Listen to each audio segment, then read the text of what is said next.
Hi hello, Rajeev വ്ളോഗ്സിലേക്ക് എല്ലാവർക്കും വലിയൊരു സ്വാഗതം. ഇന്ന് അമ്മ പറയാൻ പോണത്, അമ്മയോട് ഒരു കുട്ടി ഒരു ചോദ്യം ചോദിച്ചു. അമ്മ, എൻ്റെ അനിയൻകുട്ടൻ വല്ലാതെ മദ്യപിക്കുകയാണ്, എന്താണ് മദ്യപാനം നിർത്താൻ ഒരു മരുന്ന് പറഞ്ഞു തരുമോ എന്നുള്ളത്. അപ്പൊ എൻ്റെ അനുഭവം കൊണ്ട് പറയുന്ന ഒരു കാര്യമാണ് കേട്ടോ. ഇത് നിങ്ങൾ ചെയ്തു കഴിഞ്ഞാൽ ആ കുട്ടി പിന്നെ ജന്മത്തിൽ മദ്യപിക്കില്ല എന്നുള്ളതിന് ഉറപ്പാണ്. കാരണം ഞാൻ പറഞ്ഞുതരാം, എൻ്റെ വീടിന്റെ അടുത്ത് നല്ല ഗവൺമെന്റ് ഉദ്യോഗസ്ഥനായിരുന്നു അദ്ദേഹം. അദ്ദേഹം ലീവിൽ വരുമ്പോൾ ഒരു മാസമൊക്കെ അന്ന് മദ്യപിച്ചിട്ടുണ്ടായിരുന്നുള്ളൂ.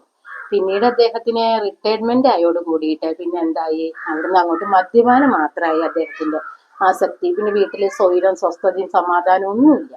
അങ്ങനെ അദ്ദേഹത്തിന്റെ ഭാര്യ ഭയങ്കര സങ്കടത്തിലായിട്ട് എൻ്റെ സ്വന്തത്തിലുള്ള ഒരാളോടാണ് ഈ സങ്കടം പറഞ്ഞത്.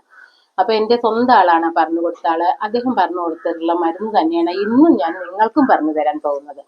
അപ്പൊ അതിനെന്താ വേണ്ടെന്നുള്ളതാണ് ഞാൻ പറയുന്നത്. ഒരു ദുശ്ശീലം മാറ്റണമെങ്കിൽ ഒരു 21 ദിവസം കൊണ്ട് പറ്റില്ല, 41 ദിവസം വേണം. 21 ദിവസം സ്വാഭാവികം മാത്രമേ ഉള്ളൂ, 41 ദിവസമാണ് അതിന്റെ സ്ഥിരമായ ഒരു കാലയളവ് എന്ന് പറഞ്ഞു കഴിഞ്ഞാൽ. അപ്പൊ ഈ 41 ദിവസം വ്രതം എടുക്കണമെങ്കിൽ നമ്മൾ വീട്ടിലൊരു കാര്യം പ്രത്യേകം ശ്രദ്ധിക്കണം കേട്ടോ. ഒരു ആള് മദ്യപിച്ച് വന്നു കഴിഞ്ഞാൽ അദ്ദേഹത്തോട് നമ്മളെ സംസാര രീതി നമുക്ക് ദേഷ്യം വരും അല്ലെ? സ്ത്രീകൾക്ക് അമ്മയ്ക്കാണെങ്കിലും ദേഷ്യം വരും, പെങ്ങൾക്കാണെങ്കിലും ദേഷ്യം വരും. ആർക്കും ഈ മദ്യപിച്ച് വന്ന കുട്ടിയെ കാണുമ്പോൾ ഭയങ്കര ദേഷ്യമാണ്. പുരുഷൻ വലുതായിട്ടുള്ള ഒരാളാണെങ്കിലും അച്ഛനാണെങ്കിലും ഒക്കെ നമ്മൾ ദേഷ്യത്തോടു കൂടി അവരോട് സംസാരിക്കും അല്ലെ? അപ്പൊ മദ്യപാനം എന്ന് പറഞ്ഞു കഴിഞ്ഞാൽ എന്താ പറയാ, ഒരു അഡിക്റ്റ് ആവുകയാണ് അവര്. അതൊരു അസുഖം തന്നെയാണ്. പക്ഷെ അതിലിപ്പോ ഇംഗ്ലീഷ് മരുന്നുണ്ട്, ആയുർവേദത്തിലുണ്ട്, ഹോമിയോയിലുണ്ട്, എല്ലാത്തിലും മരുന്നുണ്ട്.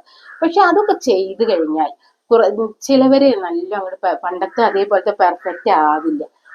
പെർഫെക്റ്റ് ആവുന്നവരുണ്ട്, അല്ലാത്തവരുണ്ട്. അപ്പൊ അവർക്ക് വീണ്ടും നമ്മൾ കൗൺസിലിംഗ് ക്ലാസ്സും ഒക്കെ കൊടുക്കുന്നുണ്ട്. അപ്പൊ അതൊക്കെ നമ്മൾ സ്നേഹത്തോടു കൂടി പെരുമാറാനും ഒക്കെ തന്നെയാണ് പറഞ്ഞു കൊടുക്കണം വീട്ടിലുള്ളവരോട്. അപ്പൊ ഇപ്പോഴും എനിക്ക് പറയാനുള്ളത് അതാണ്, മദ്യപിക്കുന്ന ഒരാളോട് നമ്മൾ വെറുതെ വായിട്ട് അലക്കരുത്. അവർക്ക് ഒരു ചൂടുമില്ലാത്ത സമയത്ത് അവരോട് സ്നേഹത്തോടു കൂടി ഇടപഴകിയിട്ടാണ് അവര് മദ്യപാനം നിർത്താൻ പറ്റുള്ളൂ. ദേഷ്യപ്പെട്ടാൽ കോപം കൊണ്ടൊന്നും ഇന്നേവരെ ആർക്കും സാധിച്ചെടുത്തിട്ടുള്ള ചരിത്രമില്ല. അപ്പൊ നിങ്ങൾ സ്നേഹത്തോടു കൂടി പെരുമാറണം വീട്ടിൽ എപ്പോഴും കേട്ടോ. മദ്യപിച്ച് വന്നു കഴിഞ്ഞാൽ അവനോട് എല്ലാ ദിവസത്തേക്കാൾ അധികം സ്നേഹത്തോടു കൂടി പെരുമാറണം. പക്ഷെ അപ്പൊ അവന് ബുദ്ധി കുറവാണ്. കാരണം അവന് ആദ്യം എന്താ പറയാ, അവന് എന്തുപോലെ ആയിരിക്കും എന്നറിയോ, ഇത് രക്തത്തിൽ കലർന്നു കഴിഞ്ഞാലേ അവനൊരു ഡിപ്രഷനാണ്. അപ്പൊ ഇങ്ങോട്ട് കോപത്തോടു കൂടി സംസാരിക്കുമ്പോൾ നമ്മൾ അങ്ങോട്ടും കോപത്തോടു കൂടി സംസാരിക്കുമ്പോൾ എന്താവും, ഒരു ഭാഗത്ത് ഇത്തിരി സൈലന്റ് ആയിട്ട് നിന്ന് കഴിഞ്ഞാലേ ഉള്ളൂ അവിടെ ശാന്തത കിട്ടുള്ളൂ കേട്ടോ. അപ്പൊ അങ്ങനെയാകുമ്പോ അവൻ മദ്യപാനം നിർത്താൻ കുറച്ച് പ്രയാസമാണ്.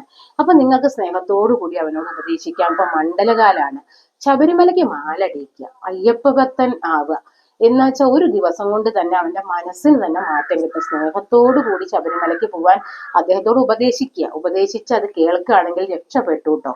അപ്പോ പിന്നെ അദ്ദേഹത്തിന് മദ്യാസക്തി ഉണ്ടാവില്ല.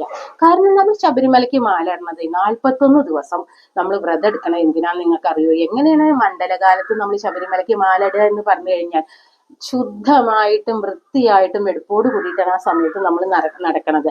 41 ദിവസം നമ്മൾ നല്ല വ്രതശുദ്ധിയോട് കൂടിയാണ് അല്ലേ? ആ 41 ദിവസം കൊണ്ട് ഒരു മനുഷ്യൻ ഒരുപാട് തിരുത്തപ്പെടും അവന്റെ ജീവിതത്തില്, ഇല്ലേ? അപ്പൊ അതെങ്ങനെ വേണമെന്ന് വെച്ചാൽ, ഒരു മലയ്ക്ക് മാലിടുന്ന ഒരാള് 5 മണിക്ക് മുന്നേ എഴുന്നേൽക്കണം. കാലത്ത് 5 മണിക്ക് മുന്നേ എഴുന്നേറ്റ് അവന്റെ കുളി കഴിഞ്ഞ് വരണം. അപ്പൊ കുളിക്കുമ്പോൾ അവൻ എങ്ങനെ വേണം, തണുത്ത വെള്ളത്തിൽ കുളിക്കണം. പിന്നെ ഉച്ചത്തിലാകണം ശരണം വിളി, മനസ്സിലായല്ലോ? പിന്നെ അതുപോലെ തന്നെ നീല, കറുപ്പ്, കാവി, ഇത് ഏത് വസ്ത്രം വേണമെങ്കിലും നമുക്ക് ധരിക്കാം, അതിനൊന്നും വിരോധമില്ല. പക്ഷെ മുദ്ര കഴുത്തിൽ ഇട്ട് കഴിഞ്ഞാൽ പിന്നെ അവന് എന്താണെന്നറിയോ, മരണത്തിൽ പങ്കെടുക്കരുത്, ജനനത്തിൽ പങ്കെടുക്കരുത്. പിന്നെ ബന്ധു സ്വന്തങ്ങളൊക്കെ ഒന്ന് വിട്ടു നിൽക്കേണ്ട സമയമാണ്. സ്വാമിക്ക് പുലയൊന്നുമില്ല. അദ്ദേഹം മുദ്ര ധരിച്ചു കഴിഞ്ഞാൽ അയ്യപ്പനാണ്, മനസ്സിലായില്ലേ? അപ്പോ അദ്ദേഹം മരണത്തിലും ജനനത്തിലും സ്വന്തം ബന്ധാദികളിലും പിന്നെ ഒന്നിലും പങ്കെടുക്കാൻ പാടില്ല. കല്യാണം ഒന്നിലും പങ്കെടുക്കാൻ പാടില്ല. അങ്ങനെ വേണം. പിന്നെ അതുപോലെ തന്നെ നമ്മളെ ഇഷ്ടഭക്ഷണം, ഇഷ്ടവസ്ത്രം, നമ്മളെ കാലിലുള്ള പാദരക്ഷ, ഇതൊക്കെ നമ്മൾ ഉപേക്ഷിക്കുക തന്നെ വേണം. പിന്നെ മഹിഷിയെ വധിച്ചത് നമ്മൾ അയ്യപ്പനാണല്ലോ. അയ്യപ്പന്റെ ജനന രഹസ്യം തന്നെ എന്താണെന്നറിയോ? ഹരിഹരപുത്രൻ വധിച്ചാലേ ഉള്ളൂ മഹിഷി മരിക്കുക എന്നുള്ളതാണ്, മനസ്സിലായില്ലേ? ഹരിക്കും ഹരനും കൂടി ഒരു പുത്രൻ ജനിക്കണം. ഹരി എന്ന് പറഞ്ഞാൽ നമ്മളെ മഹാവിഷ്ണു തന്നെയാണ്, ഹരൻ എന്ന് പറഞ്ഞാൽ ശിവൻ തന്നെയാണ്. അവർക്ക് രണ്ടുപേർക്കും കൂടി പുത്രൻ ഉണ്ടായതാണ് നമ്മൾ അയ്യപ്പൻ. അതായത് മഹാവിഷ്ണു മോഹിനി വേഷത്തിലാണ്. ആ സമയത്താണ് ശിവന് മോഹം തോന്നിയിട്ട് അവർക്ക് പുത്രൻ ജനിച്ചത്, അയ്യപ്പൻ. അതൊക്കെ ഒരു ഉദ്ദേശ ലക്ഷ്യം വെച്ച് തന്നെയാണ് ആ ജനനം, മനസ്സിലായില്ലേ? അപ്പൊ അങ്ങനെ നമ്മൾ ഹരിഹരപുത്രൻ ജനിച്ചിട്ടാണ് മഹിമർദ്ദനത്തിന് വേണ്ടിയിട്ട് കാട്ടിലേക്ക് പോയത്. അങ്ങനെ പോണ പോലെ തന്നെ വേണം നമ്മളും. അപ്പൊ അദ്ദേഹം ഒരു സഞ്ചിയില് രണ്ടറകൾ ഉണ്ടായിരുന്നു. മുൻ സഞ്ചിയിൽ അദ്ദേഹം എന്താണ് നിറച്ചിട്ടുള്ളത്? മുദ്രയ്ക്കുള്ള നാളികേരം ഒക്കെയാണ്. പിൻസഞ്ചിയില് അവനാണ് കഴിക്കാനുള്ള ഭക്ഷണം. അന്നൊക്കെ അങ്ങനെയുള്ള ഒരു കാലാണ്. നമ്മൾ ഭക്ഷണം വച്ച് കഴിച്ചിട്ടാണ് സ്വാമി ശബരിമലയ്ക്ക് പോവുക. പാദരക്ഷയൊന്നുമില്ലാതെ നടന്ന് ഒരുപാട് ത്യാഗം സഹിച്ചിട്ട്. അതേ ത്യാഗം സഹിക്കണം നമ്മൾ ശബരിമലയ്ക്ക് മാല ഇടുമ്പോൾ ഭക്തനായിട്ടുള്ള ഒരു സ്വാമി.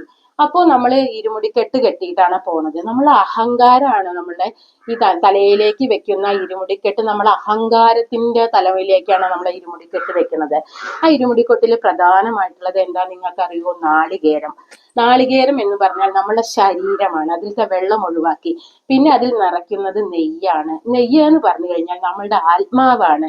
അപ്പോൾ ശരീരമാകുന്ന തേങ്ങയിലേക്ക് ആത്മാവാകുന്ന നെയ്യിനെ നിറച്ചിട്ടാണ് നമ്മൾ ശബരിമലയ്ക്ക് പോകുന്നത്. മനസ്സിലായില്ലേ?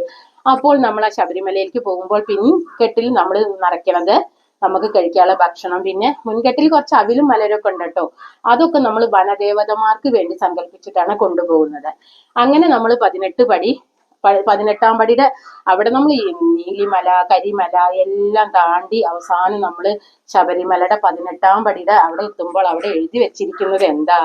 തത്വമസി. ആ തത്വമസിയുടെ അർത്ഥം എന്താ? നിന്നിൽ ഞാനുണ്ട്, ഞാനും നീയും ഒന്നാണ് എന്നാണ് അതിന്റെ അർത്ഥം. അപ്പോ അതോടുകൂടി നമ്മൾ എന്താണ്, നമ്മൾ ഇത്രയും ദൂരേക്ക് ഇത്രയും ത്യാഗം സഹിച്ചിട്ട് അയ്യപ്പനെ കാണാൻ പോകുന്നത് എന്തിനാണ് എന്നാണ് അപ്പൊ നമ്മൾ ചോദിക്കുക അല്ലേ? അപ്പോൾ നമുക്ക് ഒരു കൊല്ലത്തേക്കുള്ള ദുശീലം, നമ്മൾ കൊല്ലത്തിൽ ഒരു പ്രാവശ്യം ശബരിമലയ്ക്ക് പോകുന്നു. ആ ഒരു കൊല്ലത്തിൽ നമ്മളെ ശരീരത്തിലേക്കും മനസ്സിലേക്കും ഒക്കെ ദുഷ്ചിന്തകളും ഒരുപാട് ദുഷ്കാര്യങ്ങളും ഒക്കെ വന്നു ചേർന്നിട്ടുണ്ടാവും. അതൊക്കെ നമ്മൾ ഈ 41 ദിവസത്തെ വ്രതശുദ്ധിയോടുകൂടി എല്ലാം ഒഴുകി പോകും എന്നാണ് പറയണത്. അപ്പൊ നമ്മൾ ഈ 41 ദിവസം നല്ല ശക്തിയോടുകൂടി വ്രതാനുഷ്ഠാനം അനുസരിക്കണം.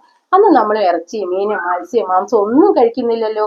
അതുപോലെ തന്നെ ഈ 41 ദിവസം കഴിഞ്ഞാലും പിന്നെ നമ്മൾ തുടരാതിരിക്കണം.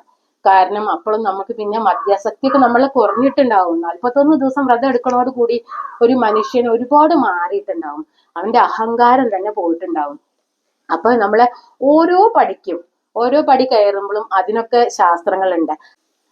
ആദ്യത്തെ 5 പടി കയറുമ്പോൾ ആദ്യത്തെ 5 പടി 18 പടിയിൽ ആദ്യത്തെ 5 പടി കഴിയുമ്പോൾ 5-ാമത്തെ പടിയിൽ എത്തുമ്പോൾ നമുക്ക് എന്തായി?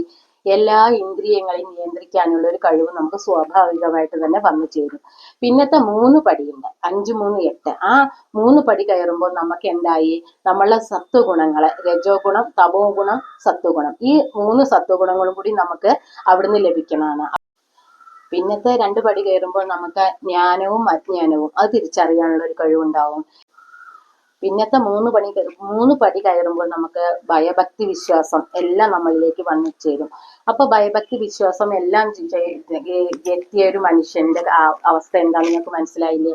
അഹങ്കാരം എന്ന് പറഞ്ഞത് ഒന്നും ഉണ്ടാവില്ല. കാരണം നമ്മൾ പാവപ്പെട്ടവനെ സഹായിക്കാനും ഒരു മനുഷ്യത്വത്തോട് കൂടി പെരുമാറാനും പിന്നെ നമ്മളെ നാട്ടില് അക്രമങ്ങളൊന്നും ഉണ്ടാവില്ല. ശരിക്കുള്ള ഒരു അയ്യപ്പൻ ശബരിമലയിൽ പോയി തിരിച്ചു വരുമ്പോൾ പിന്നെ അഭിഷേകം കൂടി കണ്ടു കഴിഞ്ഞാൽ പിന്നെ ഒരിക്കലും ഒരാളും ഒരു തെറ്റും ചെയ്യില്ല. കാരണം അഭിഷേകം എന്ന് പറഞ്ഞാൽ അറിയാലോ, അയ്യപ്പന്റെ ശിരസ്സെന്നാണ് നമ്മളുടെ ശരീരമാകുന്ന നാളികേരത്തിൽ നിന്ന് നമ്മളുടെ ആത്മാവാകുന്ന നെയ്യിനെയാണ് നമ്മൾ അഹങ്കാരത്തെ ഒഴുക്കിക്കളയാണ്. അപ്പോൾ അയ്യപ്പന്റെ ശിരസ്സെന്ന് അങ്ങനെ നെയ്യ് അഭിഷേകം ചെയ്യുമ്പോൾ ശിരസ്സെന്ന് അങ്ങനെ മുഖത്തേക്ക് വരുന്നു, മുഖത്തേക്ക് അങ്ങനെ കഴുത്തിലേക്ക് വരുന്നു, കഴുത്തുനിന്ന് അങ്ങനെ ഉദരത്തിലേക്ക് വരുന്നു, അങ്ങനെ പാദങ്ങളിലേക്ക് പോകുന്നു. അതോടുകൂടി നമ്മളെ എല്ലാ അഹങ്കാരവും പോയി പിന്നെ നമ്മളൊരു നല്ലൊരു മനുഷ്യനായി മാറും എന്നുള്ളതാണ് അതിന്റെ ഒരു ഇത്. അപ്പൊ നമ്മൾ എപ്പോഴും അവിടെ ചെന്ന് കഴിഞ്ഞാൽ നെയ്യഭിഷേകം കാണണം. പിന്നെ നമ്മളെ ശരീരം, നമ്മളെ നാളികേരം നമ്മൾ എന്താ ചെയ്യുന്ന? ഹോമകുണ്ടത്തിലേക്ക് ഇടുകൂടിയും ചെയ്യുന്നുണ്ട്. മനസ്സിലായില്ലേ? അങ്ങനെ വ്രതശുദ്ധിയോട് കൂടി നിങ്ങൾ ശബരിമലയിലേക്ക് നിങ്ങളുടെ അനിയൻകുട്ടനെ, അപ്പൊ പറഞ്ഞ കുട്ടിക്കുള്ള മറുപടിയാണ് കേട്ടോ. ഇങ്ങനെ വ്രതം എടുത്ത് നിങ്ങൾ ശബരിമലയിലേക്ക് നിങ്ങളുടെ അനിയൻകുട്ടനെ പറഞ്ഞയച്ചോളൂ. പിന്നീട് അവൻ ജീവിതത്തിൽ മദ്യപിക്കില്ല. അപ്പോൾ വിശ്വാസത്തോടു കൂടി വേണം ചെയ്യാൻ. അപ്പൊ ഇത് ഒരുപാട് ആൾക്കാർക്ക് അറിയേണ്ടതുള്ളതാണ്. മദ്യപാനം ഒരു കുട്ടിയാണ് പറഞ്ഞിട്ടില്ല. എന്റെ മുന്നത്തെ വീഡിയോയിലും കുറെ കുട്ടികൾ ചോദിച്ചിട്ടുണ്ട്. ചില അമ്മമാരാണ് ചോദിച്ചിട്ടുള്ളത് ഭർത്താവിനെ കൊണ്ട് മദ്യപിച്ച് ബുദ്ധിമുട്ടിക്കുന്നത്. അപ്പൊ ഇതൊക്കെ നിങ്ങൾക്ക് ഇഷ്ടപ്പെട്ടു വെച്ചാൽ എല്ലാവരിലേക്കും ഷെയർ ചെയ്ത് എത്തിക്കണം. അപ്പൊ ശബരിമലയ്ക്ക് മാലയുടെ എങ്ങനെയുള്ളതും പഠിഞ്ഞു, നിങ്ങൾക്ക് എല്ലാവർക്കും മനസ്സിലായി എന്ന് വിചാരിക്കുന്നു. അതേപോലെ തന്നെ മദ്യാസക്തി എങ്ങനെ നിർത്താം? നമുക്ക് മരുന്നുകളല്ലാതെ, അകത്തേക്ക് മരുന്ന് കൊടുക്കല് നമുക്ക് ചിലപ്പോ ബുദ്ധിമുട്ടുള്ള കാര്യമാണ്. രോഗി അറിയാതെയൊക്കെയാണ് ചികിത്സിക്കുന്നത്. അപ്പൊ ഭയങ്കര വയലന്റ് ആവുന്നുണ്ട് ചിലവർക്ക് പിന്നെ ഒരു മന്ദഗതിയൊക്കെയാണ്. അപ്പൊ ഇങ്ങനെ ശബരിമലയ്ക്ക് പോകുക വെച്ചാൽ യാതൊരു കുഴപ്പമില്ല, നമ്മള് ശുദ്ധനായിട്ടുള്ള മനുഷ്യനായിട്ട് തിരിച്ചു വരും. അപ്പോൾ എല്ലാവരും ഇത് ഇഷ്ടപ്പെട്ടു വെച്ചാൽ ഷെയർ ചെയ്യുക, ലൈക്ക് ചെയ്യുക, സബ്സ്ക്രൈബ് ചെയ്യുക.